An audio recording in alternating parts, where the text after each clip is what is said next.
Hola, ¿qué tal? Hoy te quiero hablar sobre ejercicio y particularmente ejercicio de mantenimiento de larga duración y vamos a enfocarnos de manera muy importante en el maratón. Soy el doctor Alexander Cruham, no soy fisiólogo de ejercicio, no soy entrenador, pero sí soy médico y realmente lo que me califica para poder hablar de esto es mi experiencia, pues he corrido 35 maratones y una cantidad que no tengo cuantificada de medios maratones.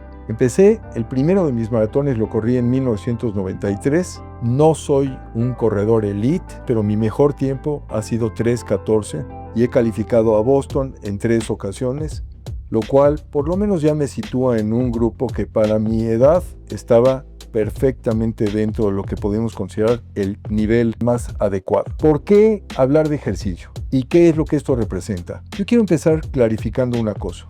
El ser humano es un animal que está diseñado para correr. A ver, detengámonos aquí un momentito. Veamos, por ejemplo, algunas diferencias. Pensemos en el chimpancé. Este es uno de los primates que tenemos genéticamente más cercano a nosotros. Compartimos el 97% de la información genética con este primate, con el chimpancé. Piénsenlo por un momento. El chimpancé no tiene, por ejemplo, tendón de Aquiles y no tiene tampoco un ligamento que sostiene a la cabeza y que es la que nos permite que cuando corremos la mantengamos firme. Como estas dos, hay 26 diferencias distintas que caracterizan al ser humano como un animal corredor, mientras que el chimpancé no es uno de los animales corredores. ¿Se acuerdan también de aquella idea que todos aprendimos en la escuela cuando íbamos en la primaria, cuando el ser humano era un animal prehistórico? O sea, cazábamos grandes mamuts y que lo hacíamos todos en grupo, con lanzas, con piedras, hasta que pudiéramos aniquilar a la bestia.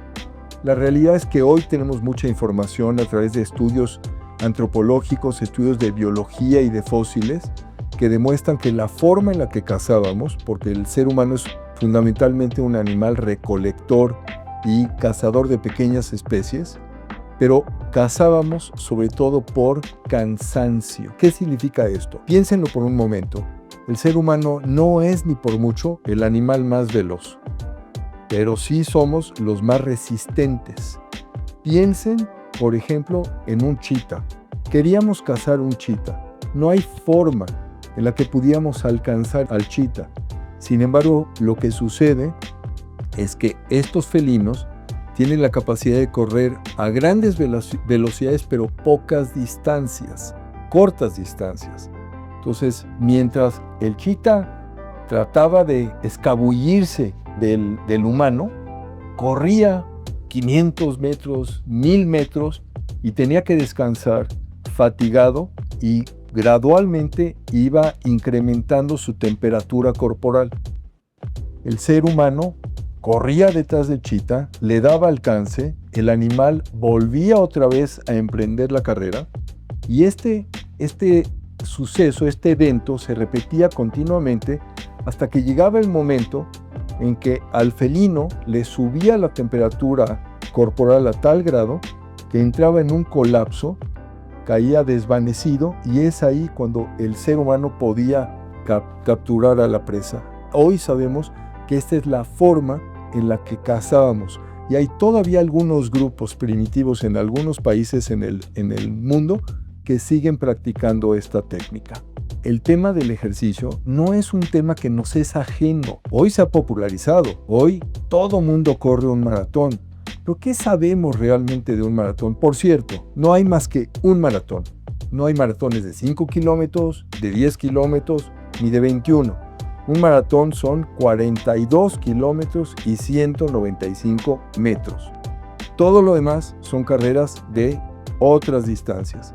Y todo aquello que sea mayor a esos 42.195 kilómetros representa un ultramaratón y ahí hay distancias enormes. No es que el ser humano sea un animal que está diseñado para estar en la oficina, sedentario y trasladarse en el automóvil de un lado para el otro. Por el contrario, lo que estamos haciendo hoy en día representa una aberración respecto a cómo estamos construidos genéticamente y qué es lo que deberíamos de estar haciendo en términos generales. Así que el ejercicio debe ser una parte integral de cómo nos desempeñamos en el día a día. Ahora, no es cualquier cosa emprender el reto de correr un maratón. Obviamente, si no lo has hecho, pues no puedes empezar de un día para el otro queriendo o pretendiendo correr estas distancias. Si vas a emprender el reto de correr esos 42 kilómetros, tienes que asegurarte que estés en buenas condiciones de salud. No vas a hacer esto de manera irresponsable. Lo hemos visto, lo hemos vivido, incluso profesionales de alto rendimiento, lo hemos visto en equipos profesionales de básquetbol, equipos de fútbol, soccer, como algunos de sus jugadores en algunas ocasiones caen colapsados, incluso muertos. Esto es lo que se llama muerte súbita. Y esto no ocurre de manera casual, sino que es producto de tener ciertas alteraciones estructurales en el corazón. Lleva a cabo un esfuerzo mucho más intenso durante un periodo más prolongado, pueda finalmente haber un colapso de esa naturaleza. Entonces, lo primero que tienes que hacer realmente es hacer una evaluación médica general. En una evaluación médica general, tu médico te tiene que evaluar, te tiene que revisar, tienes que realizar las pruebas básicas, las pruebas sencillas de laboratorio que te van a dar un panorama muy amplio de cómo estás en tu estado de salud. Sí tienes que llevar a cabo algunos estudios cardiológicos, pero no te conformes con un simple electrocardiograma en reposo. No es ni por mucho la prueba que te va a permitir saber si tienes o no tienes un problema cardíaco. En este sentido, si hay alguna duda, hay dos pruebas específicas que tendrías que realizar. La primera, que es representativa de qué es lo que está pasando precisamente durante tu práctica del ejercicio de la carrera, es una prueba de esfuerzo. Una prueba de esfuerzo que bien guiada por un cardiólogo te va a permitir saber cuál es tu reserva, qué capacidades tienes y de dónde tienes que empezar a trabajar. La otra es un ecocardiograma, es el ultrasonido del corazón. Es una prueba no invasiva, no requiere material de contraste, es muy fácil de realizar, obviamente tiene que ser por un cardiólogo experto. Y a través de este estudio lo que podemos ver básicamente es los flujos de sangre, cómo está trabajando el corazón en todos sus segmentos, si hay algún problema con alguna de las válvulas, y de esta forma con toda seguridad sabremos tengo o no tengo alguna situación que me impida realizar la práctica del maratón o puedo proceder con toda tranquilidad. Recuerden, el tema más importante en este sentido es algo que tenemos que disfrutar, pero tenemos que hacerlo de manera responsable. No podemos ponernos en riesgo cuando además es tan sencillo evaluar y verificar que podamos realizarlo sin problema alguno. ¿Qué viene ahora? Tienes que empezar a entrenar. ¿Cuánto tiempo necesitas? Si no tienes base, y esto quiere decir que estás empezando y esto es lo que estás haciendo por primera ocasión, necesitas por lo menos un periodo de 6 meses para prepararte y poder correr el maratón exitosamente. Trázate objetivos reales. No pretendas en tu primer maratón bajar 3 horas, porque a menos de que seas un superdotado, seguramente no vas a poderlo llevar a cabo. Tu objetivo es cubrir la distancia. Y déjame decirte, y te lo digo con autoridad, el ser humano fácilmente puede correr 30 kilómetros sin problema alguno. Todo lo que hagas en tu entrenamiento realmente va a repercutir en cómo vas a poder correr esos últimos 10 kilómetros y cuál va a ser tu capacidad de recuperación. Entonces, tienes que emprender esto de manera racional, empezando progresivamente. Tu objetivo, insisto, es cubrir la ruta. Ya después, en tu segundo, tercer, 10º maratón, te preocuparás por ir mejorando tus tiempos progresivamente. Cuando mencionaba yo hace un momento de hacer base, tienes que empezar a correr distancias que te lleven por lo menos a 10 o 15 kilómetros que puedas hacer de manera, vamos a decir, cómoda, sin tener ningún impedimento.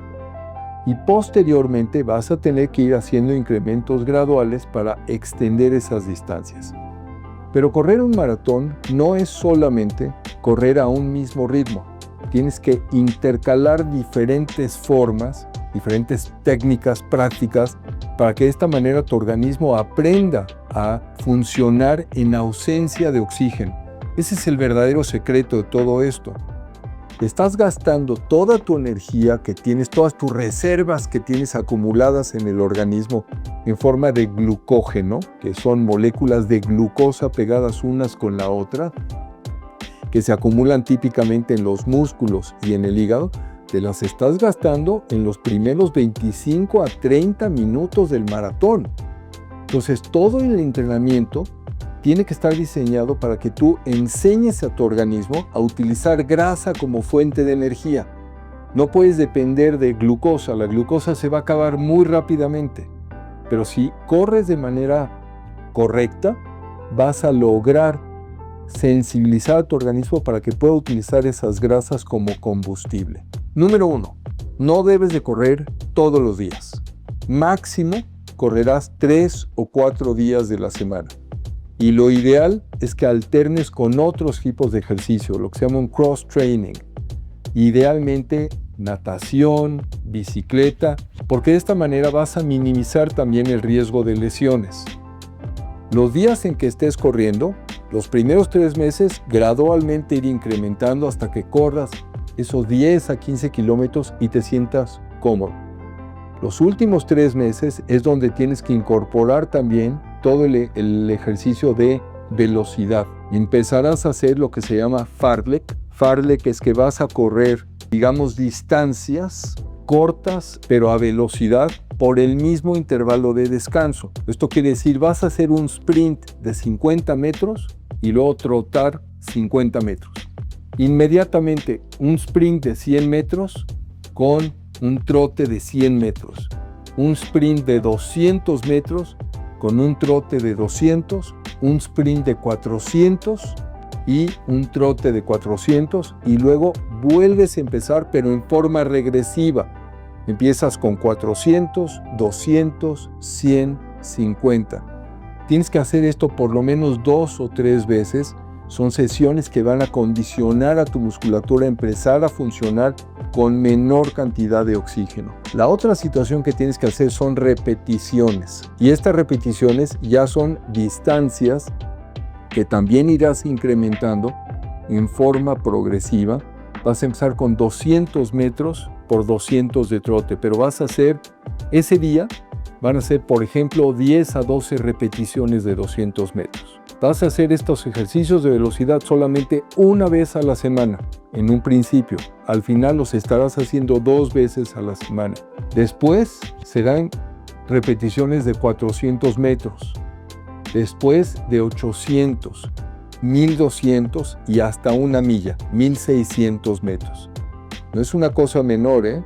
El día que vayas a hacer repeticiones de milla y tengas que correr 10 a 13 repeticiones de milla, tienes que estar ya realmente en muy buenas condiciones para poder llevar a cabo esto. Se supone, según los expertos, que el ritmo al que logres correr tus repeticiones de milla es el ritmo al que podrás correr todo tu maratón. Entonces, las primeras 6 semanas correrás velocidad una vez a la semana y posteriormente correrás 2 sesiones de velocidad a la semana. Tienes que tener un día de una carrera larga y de menor intensidad, mucho más lenta. Es un trote, pero que te permita ir condicionando tu organismo para esas distancias más largas. Y alternando, como decía yo hace unos minutos, con lo que representa propiamente otro tipo de ejercicios. ¿Cómo te vas a recuperar de estas sesiones de entrenamiento? Hay 2-3 puntos fundamentales. Tenemos, por supuesto, que hablar de nutrición, que es un punto esencial. Pero el tema de hidratación generalmente lo descuidamos y tristemente es una de las razones más importantes por las que nuestro rendimiento físico puede no ser el adecuado. Hidrátate muy bien antes de tus sesiones de entrenamiento. Hidrátate durante las sesiones de entrenamiento cuando estás haciendo estas repeticiones y sobre todo hidrátate después de haber terminado esas sesiones. Asegúrate de incluir cuando haces el ejercicio de repeticiones y el fartlek, asegúrate de incluir también electrolitos porque tienes que reponer algunos de estos minerales que tu organismo va perdiendo en esas circunstancias. Estamos muy acostumbrados a escuchar, por ejemplo, que la sal es terrible para la salud, que es nociva, que no queremos una elevación de la presión arterial. Sí, estamos de acuerdo, pero eso aplica para un individuo que es sedentario, que no tiene realmente ninguna actividad física. Si tú estás entrenándote para un maratón, sal y electrolitos en general te van a ser de enorme beneficio. ¿Qué más tienes que hacer para el tema de recuperación? Uno de los aspectos que más descuidamos es el sueño.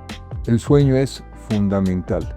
Obviamente, los requisitos son diferentes de horas de sueño dependiendo de la edad del individuo, dependiendo de su actividad y dependiendo de otras circunstancias, pero en general, nadie deberíamos dormir menos de 7 horas al día y en general nadie tendría que requerir más de 9 horas al día.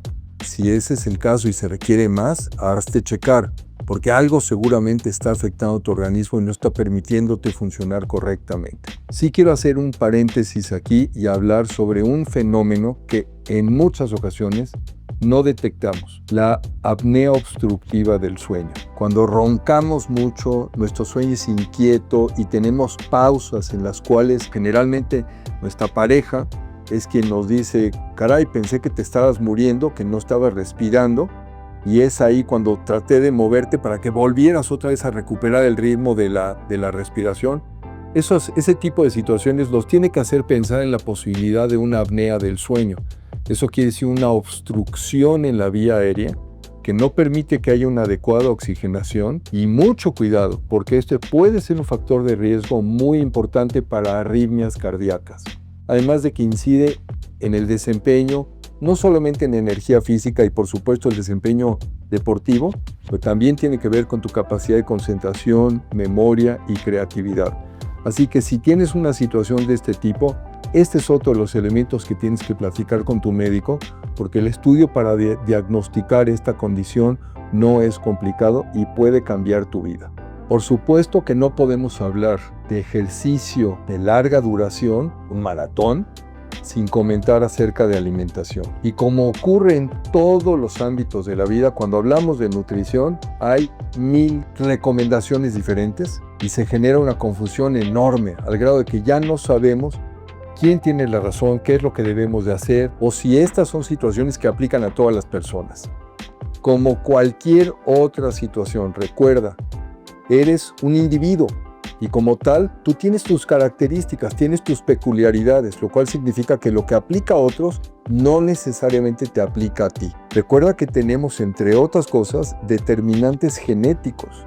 Y esto quiere decir que yo puedo consumir un plan de alimentación que me va a beneficiar y el mismo programa para ti te puede resultar total y absolutamente contraproducente. No tenemos que manejar el plan de alimentación para prepararnos para un maratón como si fuera una cuestión limitativa. Lo que tenemos que entender es que requerimos de todo tipo de alimentos, pero quiero hacer aquí un comentario. Hay algunos deportistas de muy alto rendimiento, muy exitosos en sus disciplinas, incluso ultramaratonistas, que son veganos. Entonces, para aquellos de ustedes que tienen la conciencia y practican el veganismo, definitivamente eso no es un impedimento para poder correr un maratón. Obviamente se tiene que asesorar correctamente porque en estas circunstancias requerirán sin duda de cierta suplementación de aquellos productos o elementos que al no comer proteína de origen animal no están recibiendo. Para el que no es vegano, sin embargo, una dieta que incluya todo tipo de alimentos. En general, no tiene que ser una dieta particularmente rica en carbohidratos. Entendamos por carbohidratos, estoy hablando en este sentido particularmente rica en azúcares refinados. Eso no es, digamos, lo que estamos buscando. Vuelvo a enfatizar la necesidad de una buena hidratación. Insisto, este es un tema que muchas veces descuidamos y que hace una diferencia notoria en nuestro rendimiento físico. No puedes pretender cambiar tu alimentación la semana anterior al maratón y tener buenos resultados. O sea, lo que tú tienes que hacer es ir construyendo durante todo ese periodo de por lo menos 6 meses un programa que sea consistente, dándole a tu organismo todos los requerimientos para poder llevar a cabo estas sesiones prolongadas de ejercicio. Estamos muy acostumbrados también a escuchar muchos argumentos. A ver, la carga de carbohidratos, el reducir los carbohidratos y aumentar las proteínas. En mi experiencia personal, en primer lugar, la carga de carbohidratos no te va a servir de mayor cosa, no va a ser una gran diferencia, porque hagas lo que hagas, si consumes la pasta o no la consumes, insisto, en los 25 a 30 minutos iniciales de la competencia, habrás terminado con tu depósito, con tu reserva de glucógeno. Entonces, me parece mucho más apropiado seguir consumiendo el mismo programa de alimentación que venías consumiendo durante toda tu etapa de entrenamiento el día previo a tu carrera. También me ha tocado probar esta situación de una carga excesiva de carbohidratos durante los 3 días, o sea, la semana que antecede al evento, los 3 primeros días, consumir una cantidad mucho mayor de carbohidratos y luego eliminar esos carbohidratos por completo para sustituirlos solamente por proteína durante los últimos 4 días. Se supone que de esta manera vamos a generar una mayor necesidad de carbohidratos de nuestro músculo y si así lo hiciéramos, en teoría estaríamos creando una reserva mayor. Mi experiencia, me sentí terrible, estaba yo muy irritable y si me preguntan, no fue uno de mis mejores maratones cuando hice ese experimento. Entonces, yo creo que lo más sano es continuar con el mismo programa de alimentación, simplemente asegurando de que tenemos esa reserva extra, pero del mismo tipo de alimentos. Un punto importante cuando estamos haciendo ejercicio de este tipo son los geles y las barras de proteínas y geles de carbohidratos. Primero que nada, las barras de proteínas, hay muchas en el mercado, también hay muchos geles. Es interesante hacer un comparativo. La realidad es que la mayor parte de ellos no son muy distintos en cuanto a su composición y sí han demostrado tener un efecto, aunque no deben suplir a una alimentación, son un extra. Entonces es válido, por ejemplo, consumir estas barras de proteína el día anterior a la carrera y en el momento inmediato a la carrera. No les recomiendo de ninguna manera entrar a una competencia de maratón, empezar la competencia con el estómago vacío, de ninguna manera. O sea, esto es algo que sería riesgoso, muy riesgoso. Y en esas circunstancias, el consumir, por ejemplo, estas barras de proteína ayuda sustancialmente. Aquí voy a hacer nada más una distinción, porque la cantidad de calorías es muy similar. Algunos aportan 100 calorías, otros 110.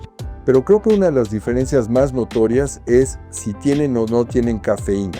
La cafeína estimula la movilización de grasas en nuestro organismo que funciona como reserva energética, pero algunos de nosotros no toleramos la cafeína.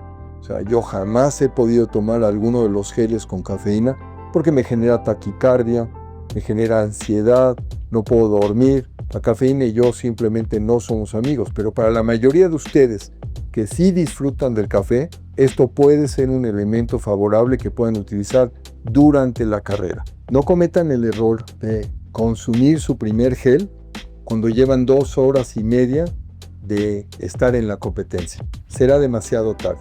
O sea, la idea es cada 45 a 50 minutos, porque de esta manera estamos evitando que haya una pérdida absoluta de carbohidratos, de glucógeno en nuestro organismo y aseguramos que hay una adecuada fuente de energía. Pasa exactamente lo mismo que con la hidratación.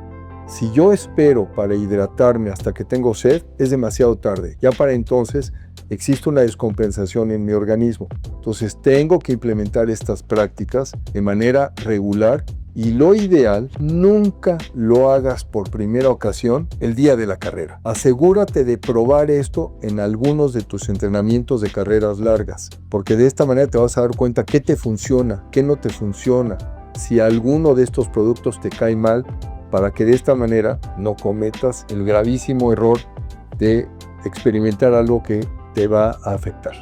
No podemos hablar del maratón sin tampoco pensar en la posibilidad de que podemos lesionarnos en un momento dado. ¿Qué es lo mejor para evitar lesiones? Primero, utilizar un calzado adecuado. O sea, no podemos esperar a que haya un desgaste importante porque en esas circunstancias seguramente ya tendremos una mucho mayor presión sobre nuestras articulaciones y eso nos hará mucho más propensos a lesiones. En segundo lugar, el incremento en nuestro entrenamiento que tiene que ser gradual, progresivo. Yo no puedo correr 10 kilómetros, que ese sea mi máximo, y la siguiente semana correr 20. Tengo que irlo haciendo lentamente porque de esta manera voy preparando a mi organismo para ello. Un ejemplo de esto es lo que se llaman fracturas de estrés, que generalmente ocurren en la parte del frente en la pierna y que se caracterizan por pequeñas fisuras que en muchas ocasiones pasan indetectables, incluso con radiografías, y se tiene que hacer otro tipo de estudios especiales para diagnosticarlas. La otra cosa que es muy importante para evitar lesiones es que en nuestro entrenamiento cotidiano incluyamos también pesas. Tenemos que tener ejercicio de fuerza. En la medida en la que vamos fortaleciendo nuestra musculatura, estamos protegiendo también a nuestros músculos, a nuestras articulaciones y tendremos un mucho mejor rendimiento en el maratón. Si hay algo que te está afectando, tienes algún dolor, alguna molestia, escucha tu organismo. No pretendas quitar lesiones esforzándote más, porque seguramente estarás incurriendo en un daño mucho mayor.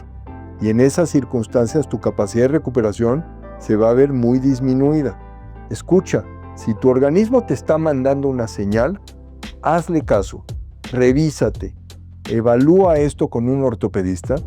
La gente, los ortopedistas, hay gente muy capaz, muchos de ellos afortunadamente también les gusta mucho la práctica del ejercicio y en este sentido van a tener no solamente la empatía para comprender, sino que tendrán el conocimiento en carne propia para poderte ayudar a auxiliar y atacar estas lesiones de manera rápida e inmediata. El maratón es un evento muy solitario, donde estás contigo mismo y vas a aprender de ti lo que nunca antes habrías imaginado.